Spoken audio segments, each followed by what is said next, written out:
ఛత్రపతి శివాజీ అంటే ఆ పేర్లోనే ఒక వైబ్రేషన్ అంటాం కదా! ఆయన ఒక వ్యక్తి లేదా ఒక దేశానికో, రాజ్యానికో చక్రవర్తి అనడానికి లేదు ఆయన. చారిత్రాత్మక గ్రంథాలు చదవడము, పరిశోధనల గురించి చూసుకోవడం లేకుండా వాళ్ళకి అనుకూలంగా మార్చుకున్నారు. ఈ ఛత్రపతి శివాజీ ఎవరు? ఎందుకు? అనేది మన పుస్తకాలు ఛత్రపతి శివాజీ మొత్తం భారతదేశాన్ని అంతా కబ్జా చేశారు. ధర్మం లేదు, ఏమీ లేదు. అడ్డగోలుగా వెళ్ళి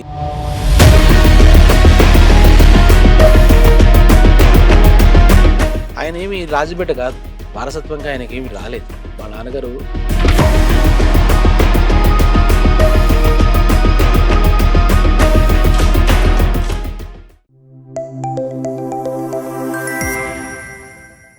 హాయ్ హలో నమస్తే, నేను మీ comic Anand. Welcome to Jaitra entertainment.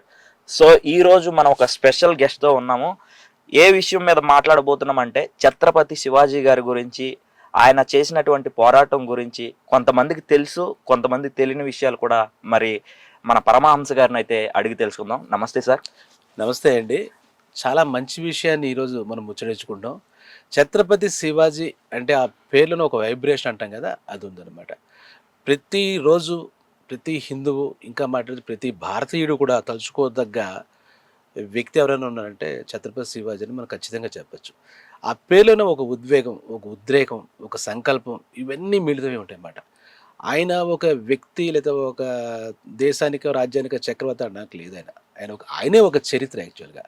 అయితే ఈ చరిత్ర అనేసరికి ఎందుకు వచ్చిందంటే, ఈ చరిత్ర చాలామంది వక్రీకరిస్తున్నారు. రకరకాల మీడియాలు వచ్చాయి కాబట్టి ఆ చారిత్రాత్మక గ్రంథాలు చదవడము, పరిశోధనల గురించి చూసుకోవడం లేకుండా వాళ్ళకి అనుకూలంగా మార్చుకున్నారు. దానివల్ల ప్రజలకి, ముఖ్యంగా ఇప్పుడు వచ్చే యూత్కి కొన్ని అంటే మిస్కమ్యూనికేషన్ అంటామే, అలాగ వెళ్ళడానికి ఛాన్స్ ఉంది. ఈ ఛత్రపతి శివాజీ ఎవరు, ఎందుకు అనేది మన పుస్తకాల్లో నాంటేల్లో ఒక 10 పేజీ లోపే ఉంటుంది. నాంటేలే కదా చదవక్కర్లేదన్నట్టుగా వెళ్ళిపోతారు. ఇది ప్రతి ఒక్కడూ తెలుసుకోవాల్సినటువంటి చరిత్ర. అంటే మిగిలిన వాళ్ళు లేరా అంటే, మొత్తం భారతదేశంలో కొన్ని శతాబ్దాలుగా, అంటే యుగాలుగా తీసుకుంటే ఒక రాముడు, ఒక కృష్ణుడు, వీళ్ళు ఎలాగైతే ఐకాన్సో, అలాగే 17 శతాబ్దంలో ప్రపంచం అంతా అటు చూసి ఈ రోజుకి ఆయన చిరస్మరణీయుడు అంటాం. అంటే ప్రతి క్షణం ఆయన తలుచుకోవచ్చు అనమాట. ఆయన జీవితం నుంచి ప్రతి దాంట్లోంచి ఆయన చేష్టల్లోంచి మనం తీసుకోవచ్చు అనమాట. ఆయన మనకందరికీ ఒక ఆదర్శం అనమాట. ఆయన చక్రవర్తి అయినా ఒక ఆదర్శం. హిందువులందరూ ఇంకా వెళ్ళిపోయారు. ఈ మొఘలాయులు మొత్తం భారతదేశాన్ని అంతా కబ్జా చేశారు. అసలు సబ్జెక్ట్ అక్కడ స్టార్ట్ అవుతుంది. దురాక్రమణ, హిందువుల్ని బాగా ఏడిపించడం. హిందూ సామ్రాజ్యం, అది యుగయుగాల నుంచి హిందూ సామ్రాజ్యం.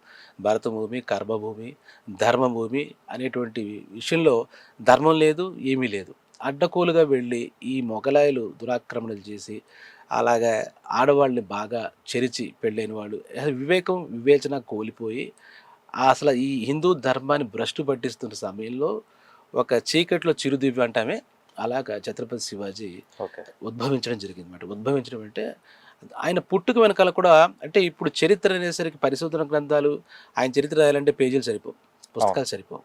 మనం విన్నవి, అలాగే ప్రతి విషయం కూడా చరిత్రగా మారుతున్న సమయంలో ఇప్పుడు కొన్ని మీడియాల ద్వారా ఒక బుర్రగా చెప్తాడు. ఆయన చెప్పిన విధానంలో కొన్ని కొత్త మార్పులు తీసుకొస్తాడు. బాగా చెప్పాలి, జనాలకు అందరికీ రంజకంగా చేయాలి, హరికథ. ఇప్పుడైతే మన ఈ సోషల్ మీడియాలు, చిప్పులు, రికార్డులు ఉన్నాయి. కానీ అప్పుడులో ఆ చరిత్ర నిక్షిప్తం చేసినప్పుడు ఊరు వాడ కొన్ని కథలుగా చెప్పుకునేవారు అన్నమాట. వాడుకలో వేరుగా ఉంటుంది. ధర్మమైన ఆచారం, వాడుకలో కథలు వేరుగా ఉంటాయి. ఆ కథలన్నీ కొన్ని వక్రీకరించిన వాడు ఉంటారు. కొన్ని నిజమైన చారిత్రాత్మక ఆధారాలతో కొన్ని శాసనాలు ఉంటాయి, కొన్ని కోటలు మనకి ఇంకా మిగిలే. శివాజీ మహారాజ్ కట్టించినవి కానీ, ఆయన సంపాదించాడు అంటే యుద్ధం చేసి గెలిచినవి కానీ ఇప్పటికీ కూడా కోటలు ఉన్నాయి. ఆయన జీవిత చరిత్రలో ఆయన ఏమి రాజుబిడ్డ కాదు. వారసత్వంగా ఆయనకేమి రాలేదు. వాళ్ళ నాన్నగారు మొఘల్ దర్బార్లో ఒక చిన్న జాగీర్ అనేది ఒక పదవి ఉంటుంది, అంతే. అలాంటిది ఆయన ఒక సామ్రాజ్యాన్ని స్థాపించాడు. ఈ సామ్రాజ్యం ఎందుకు స్థాపించాడు అని దాని వెనకాల మనకి చాలా ఆసక్తికరమైన ఒక కథనం ఉంది. వాళ్ళ తల్లి జియాజీబాయి ఉంది. ఆవిడ 12 ఏళ్ల బాలికగా ఉన్నప్పుడు ఒక శివాలయంకి వెళ్ళింది. ఏదో శివరాత్రి వేళ, ఏదో 12 ఏళ్ల బాలిక అమ్మాయి వెళ్ళినప్పుడు ఆ శివలింగం పైన ఎవరైతే ఆ పరిపాలకులు ఉన్నారో, మొఘలాయి సుల్తాన్లు, వాళ్ళు సైన్యాధిపతులు ఎవరో కావచ్చు, ఆ శివలింగాన్ని అపవిత్రం చేస్తారు. వాటి మీద దారుణంగా ఏంటి వచ్చపోయడం ఇలాంటి పనులు చేస్తున్నారు. వాళ్ళకి అది చూసి ఆ అమ్మాయికి ఆ 12 ఏళ్ళ బాలికైనటువంటి జియాజీబాయికి చాలా కోపం వచ్చింది, కసి వచ్చింది. ఓకే. ఏం చెయ్యాలి మనం? మనం ఏం చేయలేమా? ఆవిడకి రగిలిపోయింది, హృదయం రగిలిపోయింది. హ్మ్. అప్పుడు ఇంటికి వెళ్ళింది, తండ్రి దగ్గరికి వెళ్ళింది.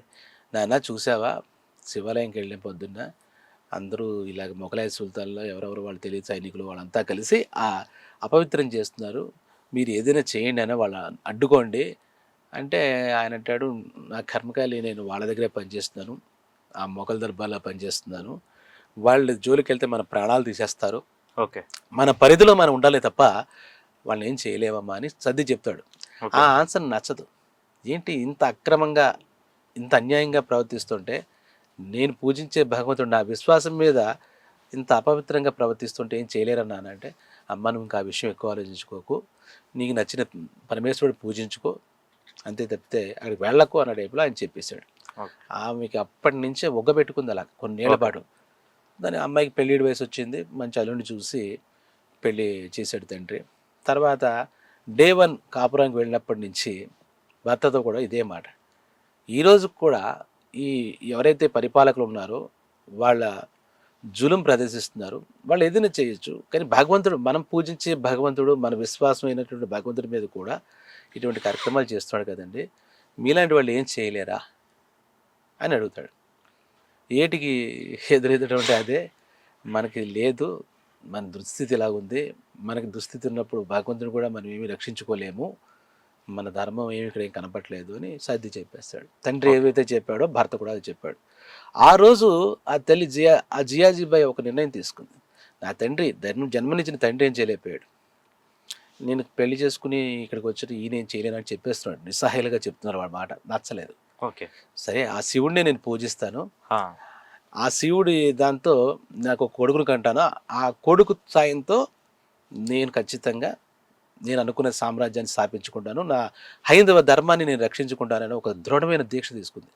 అసలు శివాజీని జియాజీబాయిని వేరుగా చూడలేమన్నమాట. ఒక రకంగా జియాజీబాయి స్టోరీయే శివాజీ స్టోరీ లాగా ఉంటుంది అనమాట. ఓకే. తర్వాత ఆ రోజు నుంచి శివుడిని పూజించడం మొదలెట్టింది, ఒక రకంగా తీవ్రమైన తపస్సు చేయడం మొదలెట్టింది. నాకు ఒక నీలాంటి ఒక ఇవ్వు, ఒక కొడుకునివ్వు అన్న టైప్లో ఆవిడ నిత్యం అదే చేస్తుంది. సరే శివయ్య దయతో జియాజీబాయికి ఒక అబ్బాయి పుట్టాడు. అతనికి అతను నమ్మిన శివ ఆ నామంతో శివాజీ అని పేరు పెట్టుకుంది. ఓకే. ఆ శివ అందరూ కూడా అంటే శివుడు అంశతో పుట్టాడు, శివాజీ అయ్యాడు.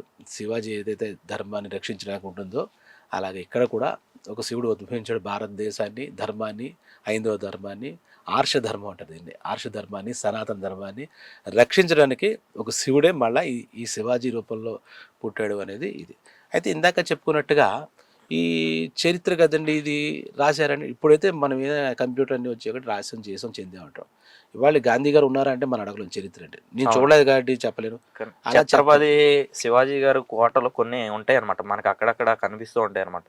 ఇది అప్పట్లో ఛత్రపతి శివాజీ గారికి కట్టించినటువంటిది అని కొన్ని ప్రదేశాల్లో మనం ఇప్పటికీ చూస్తున్నాం. ఇప్పుడున్న జనరేషన్లో ఇప్పుడు వచ్చినటువంటి చావా మూవీతో ఆయన గురించి చాలా వరకు తెలియని వాళ్ళు కూడా కొంతవరకు అర్థమవుతుంది. దాని మీద మీరు ఏం చెప్పాలనుకుంటున్నారు? అయితే ఇక్కడ చావా అనేది శివాజీ కొడుకైనటువంటి, చావా అంటే మీనింగ్ ఏంటి సార్? చావా అంటే మరాఠీ పదం. ఛత్రపతి శివాజీని ఆయన మహావీరుడు, అయితే అందరూ కూడా సింహం అని పిలిచేవారు. ఇప్పుడు కూడా మన సింహంలా ఉన్నాడురా, సింహంలా పరిగెడుతున్నాడు, సింహంలో యుద్ధం చేస్తాడరా, చెండాడేస్తాడరా అనేది ఎలా అయితే ఉందో, ఆయన శివాజీ మహారాజుని సింహంగా షేర్గా పిలిచేవారు. ఈ మరాఠీ భాషలో చావా అంటే సింహం యొక్క కొడుకు, అంటే బుల్లి సింహం ముద్దుగా పిలుచుకునేవారు అన్నమాట.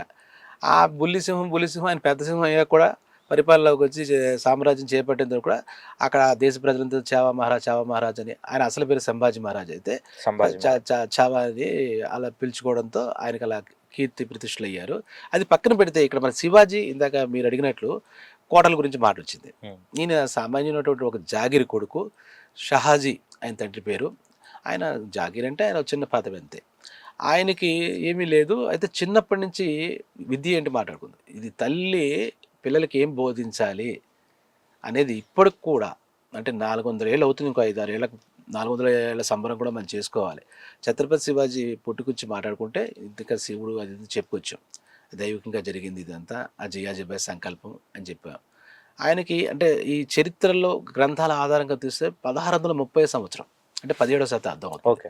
17వ శతాబ్దంలో 1630 ఫిబ్రవరి 19 పుట్టాడని చెప్పేసి చరిత్రకారులు అక్కడ లిఖించారనమాట. మనం అప్పుడు మనకు తెలివి కాదు అలాగే ఈ తెలుగు వార నక్షత్రాలు చూసుకుంటే వైశాఖ మాసం శుక్లపక్షం తది నాడు పుట్టాడని చెప్పేసి అది ఆయన యొక్క ఇది అనమాట. పంచాంగ ప్రకారం ఆ జాతక చక్రాల ప్రకారం అప్పుడే ఈయన గొప్పవాడు అవుతాడని సిద్ధాంతం చెప్పడం అదేంది. అప్పుడు ఈ రకంగా చూస్తే ఈ తల్లి మహాభారతం, రామాయణం, అదే రకంగా భాగవతం ఇటువంటివే ఆవిడ చెప్పేది. ఇంకా ప్రత్యేకించి మనలాగా ఇక్కడలాగా 10th క్లాస్ చదివాడు, 8th క్లాస్ అందులో వీరులు అదే. ఆ ప్రజలను ఎలా చూశారు ప్రజలంటే ఇంకొకటి సార్, ఆయన ఎక్కువ ఎవరి కోసం ఎక్కువ పోరాటం చేశాడు? అది చెప్తారు. అది మంచి మాట, ఇది మంచి ప్రశ్న. ఆయన యుద్ధం అంతా ఏంటంటే తల్లి చెప్పింది. తల్లి ఏం చెప్పిందంటే, అరే స్త్రీలు చాలా అన్యాయం అయిపోతున్నారు, బలహీన అబలలు అంటాం కదా, ఈ స్త్రీల మీద వీళ్ళ యొక్క ముష్కరులు అంటే ఈ మొగలాయిలు వీళ్ళు చాలా దుశ్చర్యలకు పాల్పడుతున్నారు.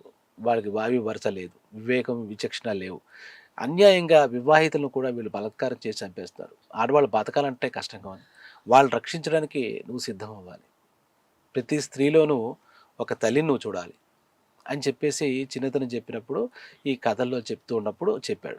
తర్వాత ఈ గోవులు మనకి గోమాత అంటాం. అంటే మనం గౌరవించిన భూమాత గోమాత అన్నీ చేస్తాం కదా.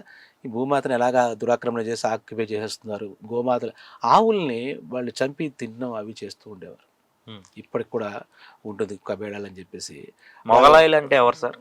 మొఘలాయిలు అంటే చాలా ఈ ఈ మన భారతదేశంలో కొన్ని సంవత్సరాలు కొన్ని వందల ఏళ్ళు ఇలా దురాక్రమణ చేసి వచ్చినటువంటి వీళ్ళ పూర్వీకులు పుట్టుకలు అన్నీ పక్కన పెట్టినా వీళ్ళకున్న ధర్మాలు వాళ్ళకి పరమత సహనం లేదు. ఓకే. ఇంకెవ్వరే ఉండకూడదు.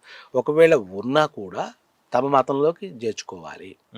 ఆడవాళ్ళకి వాళ్ళకి ఆ నియమంలో ముసల్మాన్లోనండి మొగలాయిలనండి ఏదైనా ఆ రోజుల్లో వాళ్ళ ధర్మాన్ని బట్టి ఆడవాళ్ళు ఎంతమందినైనా వివాహం చేసుకోవచ్చు, బలత్కరించి చేసుకోవచ్చు, గోమాంసం తినచ్చు. ఇవి మనకి ఏదైతే హిందువులు నమ్మే ఉన్నాయో సత్యాలు, స్త్రీలను గౌరవించడం అలాంటివి వాళ్ళ దాంట్లో లేవు.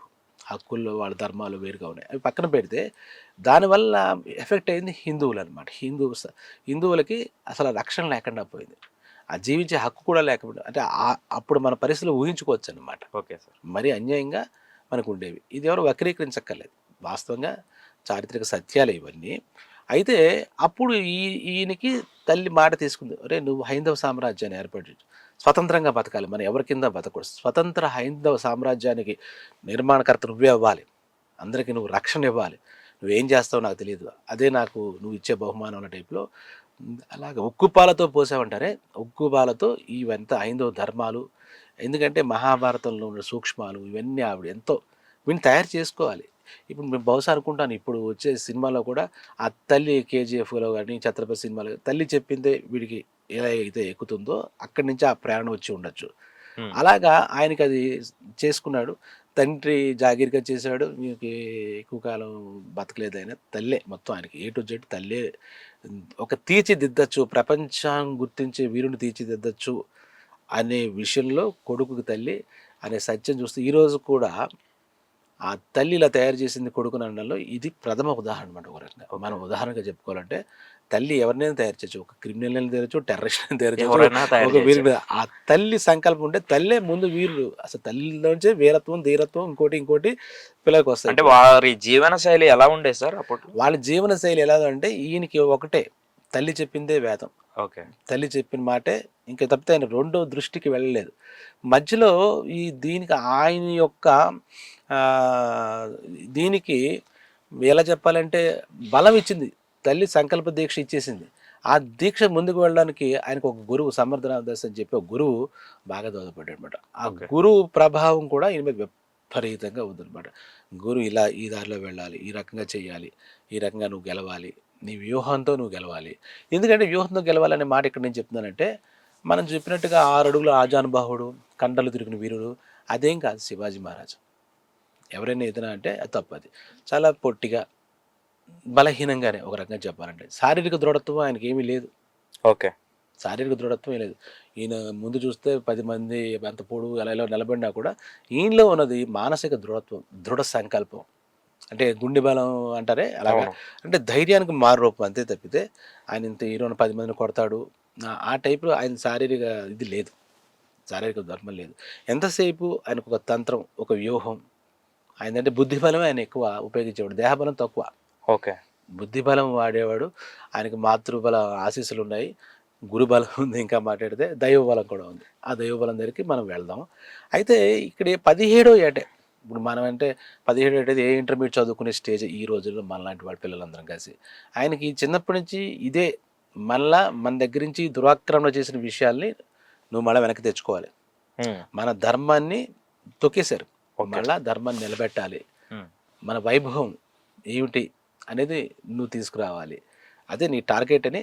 ఇప్పుడు తల్లులు టార్గెట్ ఏంటి? మనం ఐఐటీ చేయాలి అలా ఏదో చెప్తారు ఇప్పుడు మన టార్గెట్స్. ఆయన అప్పుడున్న పరిస్థితులు బట్టి నువ్వు ఒక వ్యక్తివి కాదు, ఒక శక్తివి. శక్తిగా మారాలి. నీకోసం నువ్వు బతకద్దు. ఈ సమాజం కోసం బతుకు, ఈ ప్రజల కోసం బతుకు, వీళ్ళ కోసమే చెయ్యి. ఓకే. మన ధర్మాన్ని రక్షించి అన్నీ మించి. ధర్మం లేకపోతే సంస్కృతి లేదు, సాంప్రదాయం లేదు, ఇంక జీవన విధానమే లేదు. ఇది మన సనాతన ధర్మం అని అవే నూరిపోస్తుంది కాబట్టి ఆయన ఏం చేశాడంటే ఇక విషయంలోకి వెళ్తే 17వ ఏటే ఒక 1000 మంది సైన్యాన్ని తయారు చేసుకుని అప్పుడు ఆయనకి ఏం లేదు కదా. సైన్యం అంటే ఇంకొక విషయం సార్. ఇప్పుడు ఆయన ఎదుగుదలలో బాగా తోడ్పడినటువంటి వారు ఆయన గురువు, ఆయన తల్లి అన్నమాట. ఆయన తండ్రి గారు పాత్ర ఏంటి సార్? తండ్రి గారి పాత్ర ఒక రకంగా చెప్పాలంటే తండ్రి గారు చిన్న చిన్న రాజనీతి కథలు మనకు ఎలా చెప్తారు తండ్రుల కథలు అలా కథలు చెప్పడం. ఆయన ఒక రకంగా చెప్పాలంటే తండ్రి వాళ్ళ దగ్గర ఉండి ఎక్కువ పరాజయాలకి చూశాడు, ఆయన చవి చూశాడు. ఆయన ఏం చేశాడంటే శివాజీ మహారాజ్ ఒక రకంగా చెప్పాలంటే పరాజయం చూసి కొన్ని నేర్చుకున్నాడు. పరాజయం నుంచి విజయం వెళ్ళాలి మన తండ్రి గారి జీవితం చూసాం. హ్మ్. ఆయన శక్తిమంతుడు అయినప్పటికీ కూడా షహాజీ ఆయన చేయలేకపోయాడు. ఆయనకి కూడా ఎంతో బ్యాక్గ్రౌండ్ ఉన్నప్పటికీ ఈ మొఘలాయల్ని ఎదిరించలేకపోయాడు. ఆయన ఏంటి ఎంతోమంది ఎదిరించలేకపోయారు. అందరినీ వీళ్ళు ఒక రకంగా దురాక్రమణ, కబ్జా, వాడు మూర్ఖత్వంగా, మొండిగా, బలంగా వెళ్ళిపోయారు వాళ్ళు. హ్మ్. ఈ ధర్మం నమ్ముకున్న హిందువులంతా ఏం చేయలేని నిస్సహాయ స్థితి. అందువల్ల శివాజీ గారి తండ్రి దగ్గర నేర్చుకున్నాడు. యుద్ధంలో మెళకువలు నేర్చుకున్నాడు, కొన్ని వ్యూహాలు నేర్చుకున్నాడు, రాజనీతి అంటే ఎలా ఉండాలో నేర్చుకున్నాడు, అన్నీ నేర్చుకున్నాడు. కానీ అంత చెప్పుకోద షహాజీ అనేది మనం ప్రత్యేకించి ఆయన తండ్రి అని చెప్పడానికి తప్పితే ఆయనకి ఈయనకి ఒక అద్భుతమైన ఘట్టాలని మనం ప్రత్యేకించి ఏం చెప్పలేం. అదే జియాజీ బాయ్కి ఈయనకి మధ్య మొత్తం చరిత్ర అంతా అక్కడే ఉంది. ఓకే. ఆవిడ కత్తి పట్టలేదు, ఈయన కత్తి పట్టాడు, అంతే తేడా. ఆ. అయితే 17వ ఏట ఆయన యుద్ధానికి వెళ్ళిపోయాడు. ఒక బీజాపూర్ సుల్తాన్ అంటారు. బీజాపూర్ సుల్తాన్లు, డక్కన్ సుల్తాన్లు, మొఘలాయ సుల్తాన్లు, ఢిల్లీ సుల్తాన్లు ఇలాగా ఒక్కొక్క ఏరియాలో ఒక సుల్తాన్. మన చరిత్ర వక్రీకరణలో ఈయన ఔరంగజేబు ఒక్కడి మీదే యుద్ధం చేసాడు, ఔరంగజేబుకి ఈయనకి పడదు అనేది కాదు. ఈయన ఐందవ సామ్రాజ్యాన్ని ఏర్పరచాలి. ఈ ముసల్మాన్ చక్రవర్తులు, సుల్తాన్లు ఎవరైతే ఉన్నారో అన్యాయంగా ఎవరైతే ప్రవర్తిస్తున్నారో వాళ్ళని నిలువరించాలి అనేది ప్రధానంగా తీసుకు. ఆయన చరిత్రలో శివాజీ చరిత్ర చూస్తే కొన్ని అద్భుతాలు ఉంటాయి. ఎందుకంటే ఆయన ఫ్రెండ్స్లో మంచి స్నేహితుల్లో మళ్ళీ ఈ మొఘలై అంటే ముస్లిం వీళ్ళు ఉన్నారని చెప్పబడింది. అంటే ఆయనకి పరమత సహనం లోపల. అలాగే ఆయన సైన్యంలో 50-50 లాగా 50 హిందువులు యుద్ధవీలుగా పెట్టుకుంటే 50% మళ్ళీ ముస్లింలో వీరులను పెట్టుకునేవాడు ఆయన. ఓకే. అంటే ఆయనకి వీళ్ళు చేసే దాంట్లో ఇది కానీ శివాజీ మహారాజ్కి ఎప్పుడు కూడా అటువంటి తారతమ్య భేదాలు ఎప్పుడు పాటించలేదు. వాళ్ళు కూడా ఏదేమిటో కానీ ఈయన దగ్గరికి వచ్చేసరికి మరి అదే తంత్రం వదిలే చాలా నమ్మిన దాటిగా చూశారు. ఎందుకంటే మన శివాజీ మహారాజులో ఒక గొప్ప గుణం ఏముంది అంటే ఆ సైనికులకి ఎవరైతే ఉన్నారో వాళ్ళ మీద విపరీతమైనటువంటి తన సైన్యం మీద విపరీతమైన కాన్సన్ట్రేషన్ ఉండేది. హ్మ్. ఆయనకి వీళ్ళు ప్రాణం పెడితే ఈయన వాళ్ళకి ప్రాణం పెట్టేవాడు. ఓకే. ఏ చిన్న ఇబ్బంది వచ్చినా ముందు నేను ఉన్నాను అన్నాడు. ఒకవేళ వాళ్ళకి ఏదైనా ఆపదలో పడ్డారు, చిత్ర సైనికులు చేతిలో చిక్కున్నారు అన్నప్పుడు వాళ్ళు చిన్న సైనికుడా పోతే పోయడానికి కాకుండా వాళ్ళని రక్షించడానికి, వాళ్ళని పక్కన పెట్టడానికి చేసేవాడు. అంటే ఇది చెప్పుకుంటూ చరిత్ర అన్నాం కదా ఇందాక. అవును. ఆ చరిత్రలో భాగంగా ఆయన ఏంటంటే ఆయన యుద్ధ తంత్రాలు చాలా గొప్పగా ఉండేవి అనమాట. ఎక్కడైనా ఆయన శక్తి తక్కువైంది ఆయన సైన్యం కానీ లేదా అక్కడ తగ్గిపోయేవాడు. ఓకే. మన పవన్ కళ్యాణ్ గారి డైలాగ్లా ఎక్కడ తగ్గాలో అక్కడ వీరుడు అనేది అక్కడి నుంచి వచ్చిందేమో. తగ్గిపోయేవాడు, ఆ. పూర్తిగా తగ్గిపోయి తర్వాత అదును చూసి ఆ టైం చూసి అప్పుడు మళ్ళీ యుద్ధం చేసేవాడు. మళ్ళీ ఇప్పుడు మనం తగ్గిపోవడం ఏంటి వీరుడు లక్షణం కాదు అలా అనుకోలేదు ఆయన. ముందు మనం తగ్గుదాం, ఇక్కడ మన పరిస్థితులు కొంచెం అనుకూలంగా లేవు, హ్మ్. మన సైన్యం కన్నా వాళ్ళ సైన్యం ఎక్కువ ఉన్నారు కాబట్టి మనం తగ్గుదాం అనే మాట ఆయన ఆలోచించేవాడు. చలో బ్యాక్ అంటే గో బ్యాక్ అన్నట్టు అక్కడ మామూలుగా అయితే మిగిలిన రాజులు చరిత్రలో చూపిస్తారు వెనకడికి వేయకూడదు, అది వెనకడికి కాదు, ఆ టెంపరీగా ఒక పాజ్ తీసుకునేవాడు అనమాట. ఆ సంతకి సంబంధించిన వాళ్ళు ఛత్రపతి శివాజీ గారితో పాటు ఇంకా వేరే వాళ్ళు లేరా సార్?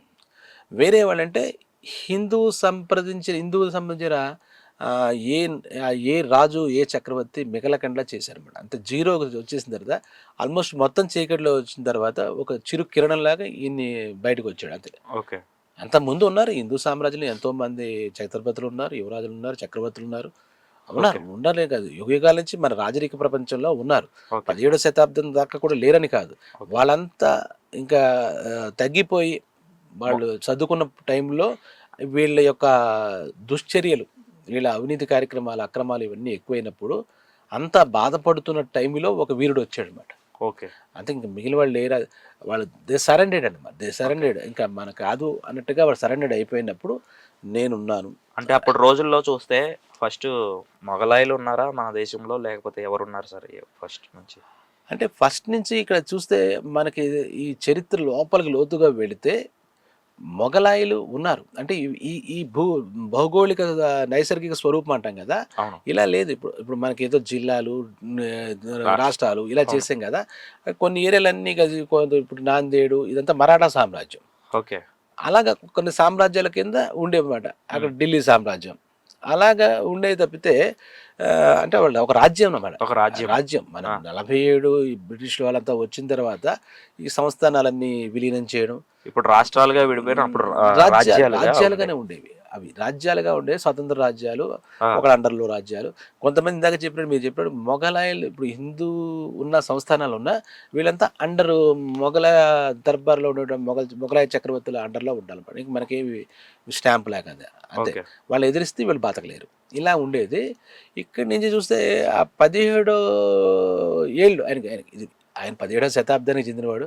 17వ ఏడు ఏం చేశాడంటే ఒక 1000 మందిని తీసుకుని ఆ బీజాపూర్ సుల్తాన్ మీదకి 1000 మందే యుద్ధానికి వెళ్ళిపోయాడు.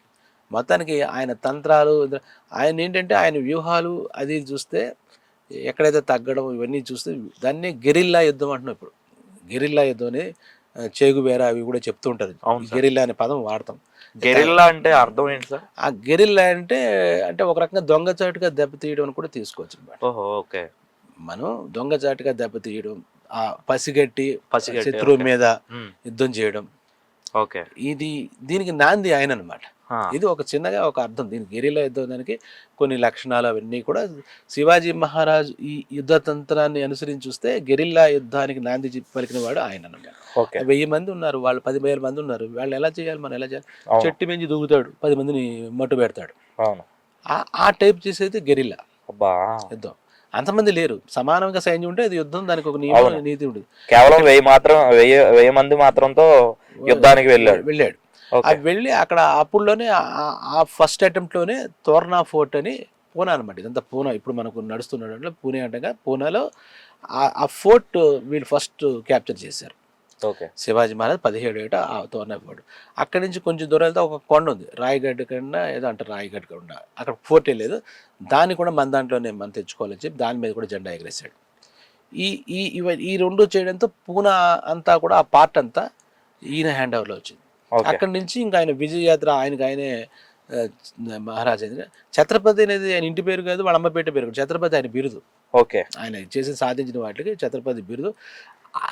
డీప్గా గౌరవించేవారికంటే జనాలు మహారాజు అని పిలుచుకుంటారు అనమాట. మామూలుగా ఇప్పుడు ఇంకో మహారాజు వాళ్ళకి ప్రత్యేకించి ఎవరు మహారాజు ఉండదు చూస్తే కనుక మనం. ఈ శివాజీ మహారాజ్ అనేది అక్కడ ప్రజలు ఆప్యాయంగా గౌరవంగా పిలుచుకోవడంలో ఛత్రపతి ఆయన బిరుదు, అందులో డౌట్ ఏం లేదు, చేసుకున్నారు అనమాట. అంటే ఇక్కడ ఈయన ఆ తర్వాత చెప్పుకోదగ్గ విషయం అంటే 300 కోటలు ఈయన సంపాదించాడు, దురాక్రమణలో ఉన్న కోటలు ఇవన్నీ కలిపి స్వతంత్ర సామ్రాజ్యంగా ప్రకటించాడు, స్వతంత్ర హైందవ సామ్రాజ్యం. అది బ్యూటీ. అది వాళ్ళ అమ్మతో చెప్పాడు, అమ్మ నువ్వు నాకు చెప్పావు, ఇదిగో ఈ హైందవ సామ్రాజ్యం. ఆవిడ చిన్నప్పటి నుంచి చెప్పిన ఎన్నో సూత్రాలు పరిపాలన అవలంబించాడు. మాటమాటికి ఇదే యుద్ధం కాదు కదా, ఆయన దేశం అంటే మట్టి కాదే మనుషులని గురజాడ చెప్పినట్టుగా ఆయన ఆ రోజులు చెప్పాడు, ముందు మన రెస్పెక్ట్ ఇవ్వాల్సింది దేశం. దేశం అంటే ఎవరు? ప్రజల సముదాయం.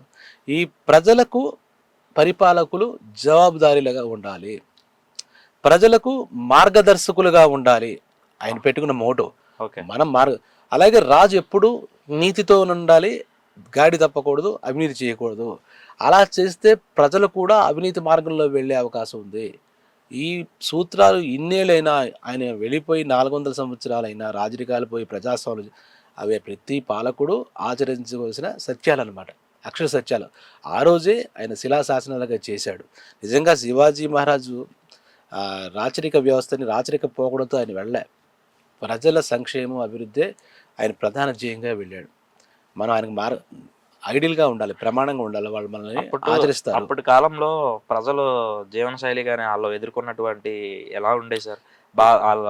వాళ్ళని ఏ విధంగా చిత్రహింసలు చేయడం కానీ, అప్పట్లో శిక్షలు కఠినంగా ఉండే. అంటే వన్స్ ఒక్కసారి శివాజీ మహారాజ్ చేతిలోకి వచ్చేసిన తర్వాత ఇంకా ప్రజలకి పూర్తిగా పండగే. ఇంకా వాళ్ళు ఏం లేదు, వాళ్ళ జీవనశైలి అంటే వాళ్ళ ఆనందంగా చిందులేస్తూ బతకడం. ఎందుకంటే ప్రతి మనిషికి, ప్రతి ఊరికి, ప్రతి చోట ఒక శివాజీ మహారాజు ఉన్నాడంటే ఒక అండగా మనకు మా శివాజీ ఉన్నాడురా, మాకేంట్రా అనే ఒక ధైర్యం, ఒక భరోసా. అలా ఆయన పరిపాలనలో మేము ఉండడం మాకేం తక్కువ అనే స్థాయికి వచ్చేసారు. అప్పటిదాకా ఏదో చాలా ఆరళ్ళు చూశారు, ఇది చేశారు, ఇది చేశారు, ఆడవాళ్ళు హాయిగా తిరిగారు, గోవులు కూడా తమ చక్కగా ఉన్నాయి, చాలా సుభిక్షంగా ఉందన్నమాట. అయితే వాళ్ళు పూర్తిగా ఎంత ఈయన చేసినా ఇంకా వాళ్ళ ఉంటారు కాబట్టి శత్రు దేశాల వాళ్ళు ఉండేవారు. అంటే ఈయన వ్యూహాలు అవి అప్పటిదాకా ఇంకెక్కడ లేవన్నమాట. ఈయనే మొట్టమొదటి ఇందాక చెప్పుకున్నట్టు ఈ గెరిల్లా తంత్రం కానీ ఇంకోటి కానీ లేవు. అంటే నేను ఇందాక చెప్తున్నాను కదా, ఇప్పుడు మళ్ళా మన ఇద్దరి మీద యుద్ధం ఎక్కల, చాలా మీద యుద్ధం రాకుండా చాలా కథలు ఆయన జీవనంలో ఒక వీరుడి గురించి కథలు వాడుకలో కొన్ని వేరుగా ఉంటాయి. అంటే పండితులు చరిత్రకారులు రాసిన చరిత్ర వేరుగా ఉంటుంది. మన ఇప్పుడు ఆంజనేయ స్వామి ఉంటుంది, రామాయణం రాసినాడు ఒకళ్ళు రాశాడు.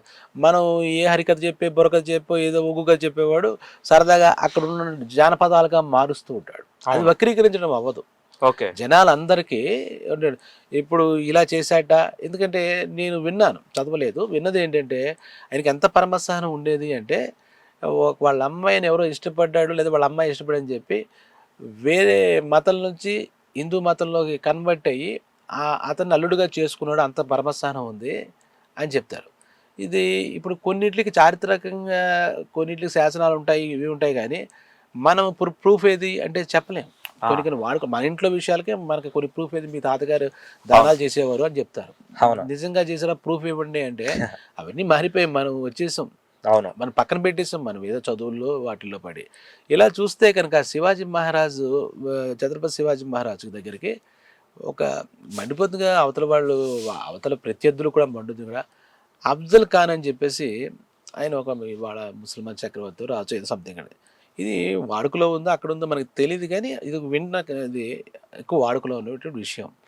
ఆయన ఏం చేస్తాడంటే ఈయన భక్తుడు, పరమ భక్తుడు. ఈయన తల్లి నేర్పింది కదా, రాముడు కృష్ణుడు అన్ని నేర్పింది కదా, అమ్మవారు అది అని చెప్పేసి ఈయన బాగా దుర్గాదేవిని, భవానీ మాతని ఎక్కువ పూజించేవాడు. ఆయన ఇంటి దైవం దుర్గా భవానీ.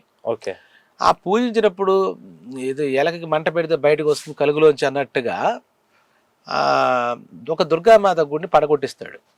ఓకే. శివాజీ పూజించే అమ్మవారి గుడిని, దుర్గామాతని. అంటే వీడి యుద్ధతంత్రాలు తెలిసిపోయి కొట్టేద్దాం, దెబ్బ కొట్టేద్దాం. ఓకే. వాళ్ళు ఏంటంటే ఎక్కడ దొరుకుతాడో అక్కడ శివాజీని కొట్టేద్దాం అనేది వాళ్ళకి నిరంతరం ఇట్లిస్ట్లోనే ఉండేవాడు. ఈ శివాజీకి దొంగ దెబ్బేద్దాం, వీడిని మన నిలవరించలేకపోతున్నాం, ఈడెక్కడ తగిలింటాడు మన కాళ్ళకి, ఇప్పటిదాకా ఎదురు లేకుండా మనం సామ్రాజ్యాలను ఎదుగుతున్నాం అన్న టైపులో ఉన్న పరిస్థితుల్లో ఈ శివాజీ మహారాజు ఇప్పుడు మనల్ని గెలవాలంటే మన నమ్మకాన్ని కొడితే, ఇప్పుడు మనమే మా అమ్మగారిని ఎవరో తిడితే నాకు వెంటనే కోపం వస్తుంది. అలాగా ఆయన నమ్మిన దుర్గామాత, ఆయన తల్లితో సమానంగా పూజించే అమ్మవారిని ఆ గుడి పడగొట్టేసరికి ఈయన బయటకు వచ్చేస్తాడు. అప్పుడు నొక్కేద్దాం మనం అంటే అందులోకి వెళ్ళట్లే. కానీ చావా మహారాజును కూడా అలాంటి విషయంలోనే ఎక్కడ పట్టుకుంటారు, వాడిని మామూలుగా అయితే పట్టుకోలేరు. దొంగచాటుగా చావా అంటే సంభాజీ మహారాజు, శివాజీని కూడా చాలాసార్లు అలాగే పట్టుకున్నాడు, అలాగే తప్పించుకున్నాడు, అలాగే తిరిగి మళ్ళా వచ్చాడు, మళ్ళా వాళ్ళ మీద ఎదురు దెబ్బ తీసాడు, చేసాడు. ఈ దుర్గామాత గుడి చేసి అఫ్జల్ ఖాన్, నాకు గుర్తుండి పేరు. ఓకే. అంటే శివాజీ మహారాజ్కి అర్థమవుతుంది, నన్ను బయట పెట్టాలని చెప్పేసి ఇది కుతంత్రాలు కుయుక్తులు కదా వాళ్ళకి, ఎంత కుటిల తంత్రాలు వాళ్ళకి, అవతల వాళ్ళకి అని చెప్పేసి ఈయన అఫ్జల్ ఖాన్కి రండి సామరస్యంగా మనం మాట్లాడుకుందాం, మీ సమస్య ఏంటో మా సమస్య ఏంటో మాట్లాడుకుందాం అనుకుంటాడు. 1-to-1 ఏకాంతంగా రండి, ఆ, ఇది యుద్ధం కాదు కదా, మాట్లాడుకోవడం యుద్ధం కాదు కదా అంటే అంతరంగికులు పిఏలు ఉంటారు కదా ఒకళ్ళు ఇద్దరు, అలా రావచ్చు అని చెప్పేసి చెప్తారు. వీడు ముందే గ్రహిస్తాడు. అంటే శివాజీ మహారాజ్ ఇప్పుడు ఇన్ని తంత్రాల్లో ఒక నిఘా వ్యవస్థను కూడా ఆయన తయారు చేసుకున్నాడు. అది కూడా గ్రేట్. అంటే ఇప్పుడు డిటెక్టివ్ వ్యవస్థ, మనకి పలానా వేరే దేశం వాడు దాడి చేస్తున్నాడా, ఏం చేస్తున్నాడు అని ఎలా అయితే ఇప్పుడు నిఘా వ్యవస్థలు ఉన్నాయో అలా అప్పుడే ఆయన ఆద్యుడు అనమాట. ఈ ఓకే. చేసుకున్నాడు. ఆయన తెలిసిందో ఈయన ఇంత జ్ఞాని కాబట్టి, వ్యూహాలు తెలుసు కాబట్టి ఈయన తీసుకున్నాడు. అఫ్జల్ ఖాన్ ఏం చేశాడంటే అక్కడ వేసేద్దాం, ఎందుకంటే పొట్టిగా ఈయన ఇంత ఉండేవాడట, 5 అడుగులు పీలగా ఉండేవాడు. ఓకే. గట్టిగా ఓ దెబ్బ కొడితే పడిపోతాడని అనుకున్నాడు వాడు. ఆ, అనుకుని తీసుకొచ్చాడు. ఈయనకి తెలుసుకుని ఒక ఉక్కు కవచం వేసుకున్నాడు శివాజీ మహారాజ్. వ్యూహమే అది, ఉక్కు కవచం వేసుకున్నాడు. ఆయుధాలు తేకూడదు కదా, ఇప్పుడు కూడా చూస్తాం డాన్ దగ్గరికి వెళ్ళినప్పుడు ఇలా చేతులు పెడతాం, ఇలా చెక్ చేస్తారా, అలాగే ఆ రోజుల్లో కూడా ముందు మన ఇద్దరు మాట సామరస్యం ఉండగా ఈయన ఏం చేశాడంటే పులిగోళ్ళు ఉంటాయి కదా, ఈ పులిగోళ్ళు 5 వేల చక్రం మామూలుగా చూస్తే గోల్డ్ కింద కనపడతాయి ఉమ్, ఊహించాడు. వాడు మొత్తం మీద దొంగచాడు కదా, ఏదో దొరచాడు కదా, వాడు అఫ్జల్ చెప్పాం కదా, ఆ అఫ్జల్ ఖాన్ ఒక పెద్ద కత్తి తెచ్చుకున్నాడు. ఓకే. అంటే వాళ్ళ దగ్గరే మీటింగ్ అంటే వాడు అన్ని ఏర్పాటు చేసుకున్నాడు. ఉమ్, 1-to-1 మీటింగ్ స్టార్ట్ అయింది. ఏదో మాట్లాడుతూ నువ్వెవడం శివాజీని రెచ్చగొట్టాడు. ఏం మాట్లాడలేదు. చెప్పు నీ బాధ ఏంటి, నా బాధ ఏంటి అని. వెంటనే ఇదే అతను చూసుకుని ఆ అఫ్జల్ ఖాన్ కత్తి తీసి టక్కని పొడి చేయబోయాడు. ఓకే. ఇది తెలుసుగా మరి, ఉక్కు కవచం ముందు వేసుకున్నాడు, ఆ కత్తి ఏం దిగుతుంది, అవును. దిగదు. వెంటనే ఛాన్స్ గోడతో చీల్చి చంపేశాడు. అప్పటి నుంచి ఆ విషయం కథలు ఊళ్ళో దేశం ఆయన సామ్రాజ్యాలన్నీ వెళ్ళిపోయింది. ఆ, అప్పటి నుంచి ఆయన షేర్ అన్నారు, మరాఠా వీరుడు అన్నారు. జనాలు ఇంకా పండగే పండగ. అంటే దెబ్బకి దెబ్బ వెనక్కి తగ్గేదే లేదన్న టైంలో ఓకే. ఎప్పుడైతే ఈ గోళ్లతో ఇలా అఫ్జల్ ఖాన్ చంపాడనే విషయం బాగా వ్యాప్తి చెందిందో అప్పటి నుంచి ఈయన మామూలు యోధుడు కాదు, ఓకే. మా కోసం పుట్టిన దేవుడు అని మనం చూస్తూ ఉంటామే. అవును. మా కోసం వచ్చాడు ఆ శివుడు అన్నట్టుగా అన్నంతగా వాళ్ళు ఎమోషనల్ అయిపోయారు అప్పటి నుంచి ప్రజలు. ఆయన మామూలుగా మొత్తానికి ఎన్ని రాజ్యాల మీద అయితే యుద్ధం జరగడం అయితే జరిగింది సార్? రాజ్యాల మీద అంటే ఇది తరచుగా జరిగే ప్రక్రియ అన్నమాట. అంటే ఒకసారి ఒక క్యాప్చర్ చేసుకున్నాడు, మన సైడ్ వచ్చిన అంటే విధానాలు ఏమన్నా ఉన్నాయా అయితే సార్? ఒక 300 కోట్ల మటుకు ఆయన క్యాప్చర్ చేసుకున్నాడు. అందులో కూడా కొన్ని కోటలు ఇప్పటికీ ఉన్నాయి. ఆయన దగ్గర ఆ తెలివి అవి ఉండడం వల్ల, మంచి టెక్నీషియన్స్ ఉండడం వల్ల ఉమ్, ఇప్పటికీ కూడా ఆ కోటలు చాలా గమ్మత్తుగా గట్టిగానే ఉన్నాయి. 400 అయినా అవి చూస్తే అందులో కూడా ఇంజనీరింగ్ టెక్నిక్స్, ఇప్పటికి కూడా ఇంజనీర్స్కి అందనటువంటి టెక్నిక్స్ కూడా అవును. అందులో, ఆర్కిటెక్చర్ కానీ ఇంకోటి కానీ ఎంత దుర్భేద్యమైన అంటే ఎవ్వడూ దాని మీద కోట మీదకి రాలేరు, ఆ, కోట దాటలేరు, కోట లోపలికి వెళ్ళలేరు. మన బాహుబలిలో చూస్తామే అవునవును. అలాంటి ఆ టెక్నిక్స్తోనే ఆయన అన్ని నిర్మించాడు. తర్వాత ఈ ఈ లెక్కల్లో చూస్తే ఒక 300 సామ్రాజ్యాలు ఉంటాయి. అంటే ఈ నైసర్గిక స్వరూపం అన్నాం కదా, ఒక్కసారి ఇలాగే అంటే గురువు ఏదో దారి చూపించాడు సమర్థ రామదాసు, ఆయన జీవితంలో ఆయన పాత్ర ఎక్కువ ఉంది అనుకున్నాం కదా, ఉమ్, ఆయన ఇన్ఫ్లుయెన్స్, ఆయన మోటివేట్ చేయడంలో దైవ బలం అనేది మనం చచ్చినట్టు నమ్మి తీరాలి శివాజీ కథ చదివితే. ఎందుకంటే శివుడు అంశతో పుట్టాడు అన్నారు, ఏదో పోనీ అది ఆవిడ నమ్మకం మాత్రమే శివుడిని పూజించాను కట్టి ఇలా. ఆయన ఒకసారి ఇలాగే యుద్ధంలో ఒక ప్రాంతంలోకి వెళుతూ శ్రీశైలం వచ్చారు. మన శ్రీశైలం ఇప్పుడున్న శ్రీశైలం ఆయన సైనికులతో సహా వచ్చాడు. Srisailam okay. Very interesting thing ఏంటంటే అక్కడ బ్రహ్మరాంబ అమ్మవారి దేవాలయం, శ్రీశైలం మల్లికార్జునుడు బ్రహ్మరాంబ అమ్మవారు ఉంటాడు. ఈయన శక్తి స్వరూపాన్ని పూజించేవాడు, ఆ, శివుని కాకుండా అమ్మవారినే పూజించేవాడు. ఆ, అక్కడ దుర్గామాత, భవానీ మాత, బ్రహ్మరాంబ అమ్మవారు పూజించేవాడు అనమాట. అక్కడ ఏం చేసాడంటే ఈయన ధ్యానంలో చేసుకుంటాను వాళ్ళందరినీ ఉండమని చెప్పి ఆ ధ్యానంలోకి వెళ్ళిపోయాడు. ఓకే. అక్కడ అవతల యుద్ధం ఉంది, వాడు మనమే దండెత్తే మునిగిపోతుంది, ఇక్కడ సైనికులు, సేనాధిపతులు, మంత్రులు గొడవ. ఈయన ధ్యానంలోనే అలాగే కూర్చుండిపోయాడు. ఆయన ఉమ్, బయటికి రావట్లే. ఈయన రాకుండా అక్కడ ఏం సాగదు, అవతల వాళ్ళు వస్తే వీళ్ళు దొరికేస్తారు. ఆ, ఓకే. ఇటువంటి సిచ్యువేషన్లో మరి ఎన్ని గంటలు ఉన్నాడో, అలా ఎన్ని గంటలు తపస్సు చేశాడో ఆ బ్రహ్మరాంబవారు, ఆవిడ ప్రత్యక్షమయ్యి అమ్మవారు ఒక ఖడ్గం గిఫ్ట్గా ఇస్తుందన్నమాట భవానీ మాత. ఓకే. ఒక ఖడ్గం ఇచ్చి, ఇది నువ్వు చేపట్టు, ఇక నీకు తిరుగుండదు. ఇప్పుడు అమ్మవారు శివాజీ గారి దగ్గర ఎప్పుడు చూసినా ఒక ఖడ్గం ఉంటానే ఉంటది కదా? అదే ఆ ఖడ్గమే. శివాజీ ఖడ్గానికి ఒక ప్రత్యేక చరిత్ర ఉంటుంది, దగ్గర మ్యాచ్ పొడుగా ఉంటుంది. అది ఆ అమ్మవారు ప్రసాదించి, నాయన నీకు ఈ ఖడ్గం ఇస్తాను, ఇక్కడి నుంచి నీకు విజయం తప్పితే పరాజయం లేదు, ఇది నీకు ఇంకా నీ వెనక నేను ఉన్నాను అనుకో, ఈ ఖడ్గమే నీది అని చెప్తారు. దీనికి ఆనవాళ్ళుగా అవునా కాదా అనే మాటకు మన సమాధానం చెప్పకలేదు. అక్కడ శ్రీశైలంలో ఈ శివాజీ మహారాజు ఆనవాళ్ళు చాలా ఉంటాయి. అలాగే వాళ్ళు ఎవరు కట్టారో తెలియదు కానీ ఆ బ్రహ్మరాంబ అమ్మవారు ఆ ఖడ్గాన్ని అలా ఇస్తుంటే ఈ 2 కాళ్ళ మీద మోకాళ్ళ మీద కూర్చుని ఆ ఖడ్గం అందుకున్నట్టుగా ఓకే. ఒక విగ్రహాలు కూడా అక్కడ ఉంటాయి. ఓహ్! అలాగే ఆ ఉత్తర ద్వారం శివాజీ ద్వారం అని కూడా శ్రీశైలంలో ఎప్పటి నుంచి ఎవరు పెట్టారో తెలియదు కానీ ఉంటుంది. ఉత్తర ద్వారం. అలాగే శివాజీ సంబంధించిన చరిత్ర అంతా వాళ్ళు ఇప్పుడు వాళ్ళు ఎవరో ఒక మ్యూజియం కూడా కడతారు. శివాజీ మహారాజ్కి మన శ్రీశైలం జ్యోతిర్లింగమైనటువంటి శ్రీశైలానికి ఆ చరిత్ర ఉందన్నమాట. భ్రమరాంబ అమ్మవారు ఇది ఇలా చెప్పుకోవడం ఇందాక మనం అనుకున్నాం కదా చరిత్రలో ఎన్నో కథలు ఉంటాయి జనాల నుంచి పుట్టిన జానపదాలు అంటే కదా. అలాగా ఈ భవానీ మాతో ఆయన చెస్ ఆడుకునేవాడు, రిలాక్స్ అయ్యేవాడు. ఆవిడ కొన్ని చెప్పేది దీనికి వ్యూహాలు ఇలా చేయరా మన ధర్మాన్ని మనం కాపాడని చెప్పేవారని చెప్పి కూడా మన మరాఠాలోకి వెళ్తే ఆ కథలు కూడా మనకి అక్కడ వినపడుతూ ఉంటాయన్నమాట. ఓకే.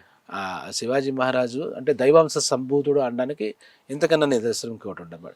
ఇప్పటికి కూడా మరి నాకు కరెక్ట్గా తెలియదు కానీ ఏదో ఒక చోట ఆ ఖడ్గం ఉంది అని అంటారు మరి. అది బ్రిటిష్ మ్యూజియంకి వెళ్ళిపోయిందో ఏదో లేదు నాకు ఖచ్చితంగా గుర్తులేదు కానీ శివాజీ మహారాజు వాడినటువంటి ఖడ్గం మ్యూజియంలో ఉంది. ఆయన వాడిన బట్టలు కానీ ఆయన ఆహారం కూడా వేరుగా ఉండేది అనమాట.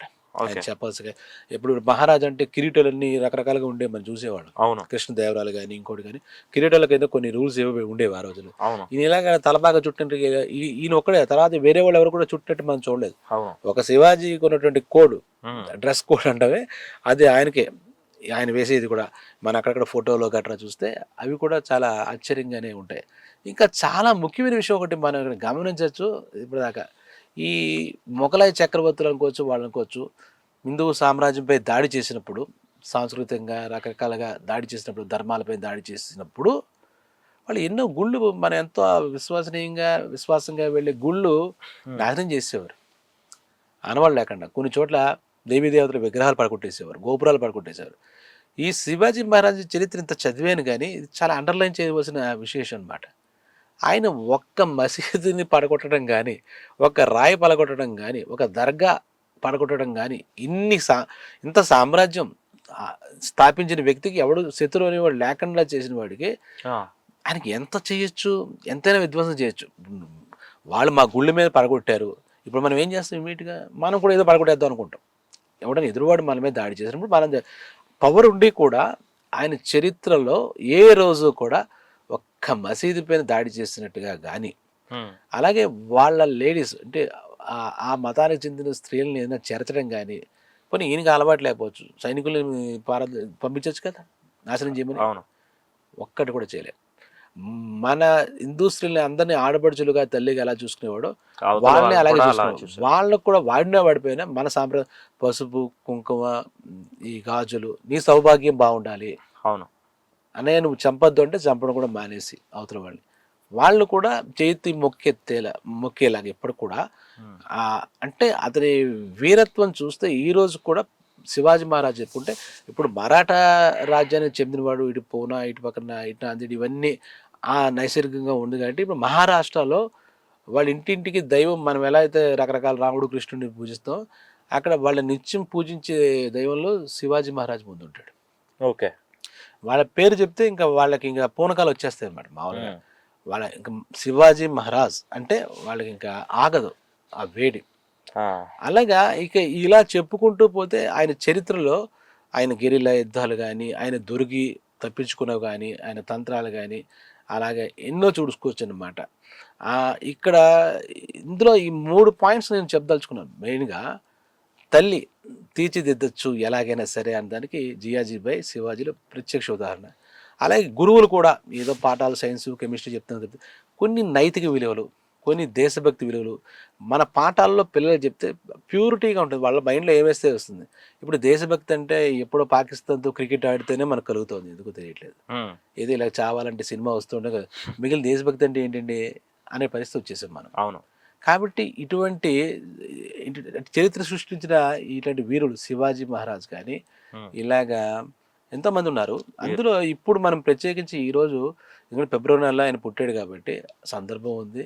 అలాగే మనకి అనుకోకుండా చావా అనే ఒక సంభాజీ మహారాజ్ వచ్చింది కాబట్టి మళ్ళీ ఆయన చరిత్రలో మన అందరి ముందుకి ఒకసారి కనబడ్డాడు కాబట్టి ఈరోజు మనం ఇలా మాట్లాడుకున్నాం. కానీ ఆయన చిరస్మరణుడు, ప్రాతస్మరణుడు. పొద్దున్న లేచినంటే కొంతమందికి నమస్కరించుకున్నట్టారు, ఒక భూమి అలా ఆకాశం ఏదో చెప్తారు శాస్త్రాలు, మన శాస్త్రాలు. ఆయన చెప్పింది ఏమిటంటే మన ధర్మాన్ని మనం ఆచరిద్దాం, సనాతన ధర్మం మనకు ఉంది. మనం దేనికి ఏం చేయకలే. ప్రతిదానికి ముఖ్యంగా గోమాతను రక్షించుకుందాం, అమ్మ స్త్రీమాతను రక్షించుకుందాం, భూమాతను రక్షించుకుందాం. అవి ఆయన చెప్పింది ఏమీ లేదు. ఆయన చెప్పింది ఆయన ఏ రోజు కూడా ఆయన అన్యాయంగా అక్రమంగా ఎవరి మీదకి దాడికి ప్రయత్నించలేదు. కబ్జాలు అంటే భూ ఆక్రమణలు, దురాక్రమణలు అవి చేయలేదు. అలాగే అన్యాయంగా వాడు చేయలేని చేతులు వేస్తే క్షమించి వదిలేసేవాడు, రిస్క్ అని తెలిసినా కూడా శత్రువుని. అంతటి గుణం అనమాట, అంత ధీరత్వం ఆయనలో ఉండేది. అలాగే ఆయన జీవితంలో ఆయన చెప్తూ ఉంటాడు, మా గురువు మాకు ఇలా ఉన్నాడు మా వెనకాల, నేను పెద్ద వీరుడైనా ఆయన లేకపోతే నేను లేను, అమ్మ లేకపోతే నేను లేను. అన్నింటికి మించి మన భారతదేశం సనాతన ధర్మంలో మెయినటువంటి ఒక శక్తి మనకు నడిపిస్తుంది. ఆ దేవుడు ఎవరైనా కావచ్చు, అయోధ్యలో రాముడు కావచ్చు, ద్వారకలో కృష్ణుడు కావచ్చు, ఒక శక్తి మన భారతదేశాన్ని ముఖ్యంగా నడిపిస్తుంది అని సంపూర్ణంగా నమ్మాడు. ఆయన దైవ సహాయాన్ని కూడా, దేవుడి యొక్క సహాయాన్ని కూడా తీసుకున్నాడు. ఈ సనాతన ధర్మ రక్షణకి ఆయన చూపించిన మార్గం 400 ఏళ్ళు అయిపోయినా ధర్మం ధర్మమే, యుగాల నుంచి వచ్చింది ఆ ధర్మం. ఆ ధర్మాన్ని కోసం పాటుపడ్డాడు. ధర్మాన్ని ఆచరించడంలో ఎదుర్కొనే ఇబ్బందులు కూడా ఆయన నివారించాడు. ఎందుకంటే నేను ధర్మం ఆచరిస్తుంటే ఇంకోటి ఎవరోజు నాకు కొడుతుంటే, నేను గుడికి వెళ్తాడని అడ్డుపడితే ఏం చేస్తాం, భయం పుడుతుంది. దేవుడి సంగతి తర్వాత వాళ్ళందరికీ రక్షించాడు. అలాగే ఈ శివాజీ మహారాజు ఎన్నో కథలు ఉన్నాయి. ఇన్ని అని మనం ప్రత్యేకించి మనం చెప్పలేము అనమాట. ఇన్ని ఇవే ఇవే ఇవే అంటే ఆయన గురించి పుంఖానుపుంఖాలుగా చెప్పుకుంటారు, ముఖ్యంగా మహారాష్ట్రలో. మనం కూడా మన తరానికి తెలియపోవచ్చు, నెక్స్ట్ తరాలకి ఈ శివాజీ మహారాజ్ చరిత్ర చెప్తే ఎన్నో క్వాలిటీస్, ఆయన వ్యక్తిత్వం ఏంటి, అన్నింటి మించి మాతృదేవోభవ ఉపనిషత్తులో వచ్చింది. ఆయన దేవోభవ, పితృదేవ రక్షించాడు వాళ్ళని, వాళ్ళ పాలనలో ఆలనా పాలన వేడు. మళ్ళీ ఈయన మన ఆచార్య దేవోభవ గురువు ఇచ్చాడు. ఇంకా దైవం అంటే ఆయనకి లేదంటే దేవుడు వచ్చి వినడానికి ఎంతో ఇంట్రెస్టింగ్గా ఉంది. ఖడ్గం ఏంటి, అది ఎక్కడ మనం వినలేదు. అవును, విక్రమార్కుడి కథల్లో కూడా ఖడ్గం ఆయన మా కాళీని పూజించేవాడని మాట్లాడితే మనకి ఆమె నీ విజయం చేకూరాలని చెప్పి ఇచ్చింది మటుకు మనం చూస్తే చాలా రేర్గా ఉండవని అనం. కానీ శివాజీ మహారాజు దానికి అందుకున్నాడు అనమాట. ఇక్కడ కూడా మరి చాలా చోట్ల చాలా ఉన్నాయి. ఈ రోజు కూడా మనకి మన హైదరాబాద్లో కూడా చూడవచ్చు, మన ఊళ్ళలో కూడా కొన్ని చోట్ల చూడవచ్చు శివాజీ మహారాజ్ విగ్రహం. అవును, అది విజయానికి సంకేతంగా. ఏదో అక్కడ వాళ్ళు చెప్తారు, ఆ గుర్రం కాలు ముందు కాలు ఏదో పైకి లేస్తే విజయం, వెనక్కి లేస్తే ఏదో పరాజయం. ఈ మా కాలేజీలో కూడా ఉంటుంది సార్. కంపల్సరీ మనకు సంబంధమా, మనకి ఏంటి, ఆయన వీరుడా సూర్యుడా కాకుండా వీళ్ళు చారిత్రాత్మకంగా భారతదేశంలో పుట్టి మహనీయులు అనమాట, మహానుభావులు. కాలేజీలో కూడా ఇలాంటి చూస్తూ ఉంటాయి పిల్లలకి. శివాజీ గారి గురించి చాలా పేర్లు ఉంటాయి. ఛత్రపతి శివాజీ కాలేజీలో ఉండడం ఆ శివాజీ గురించి తెలియకుండానే మన జీవన విధానంలో ఆయన చాలా చోట్ల కనిపిస్తూనే ఉంటారు అనమాట. ఆయన కనిపిస్తూ ఉంటుంటారు. అటువంటి మహనీయుని ఈ సందర్భంగా మనం ఈ ఛానల్లో తలుచుకోవడం, కొన్ని విషయాలు చెప్పుకోవడం చాలా ఆనందంగా ఉంది. మీరు నన్ను అడిగి చెప్పినందుకు ఆనంద్ గారు, మీకు, సంస్థ యాజమాన్యానికి అందరికీ కూడా కృతజ్ఞతలు. ప్రజలందరూ కూడా మీకు వీలుని బట్టి ఇటువంటి మహానుభావుల చరిత్ర, మహావీరులు కాదు మహానుభావుల చరిత్ర, వాళ్ళు జీవితాన్ని త్యాగం చేసి ధర్మాన్ని కాపాడడం కోసం జీవితాన్ని త్యాగం. కొంతమంది స్వాతంత్ర వీరులు ఉంటారు, వాళ్ళు కొంత తర్వాత చెప్పుకోవచ్చు.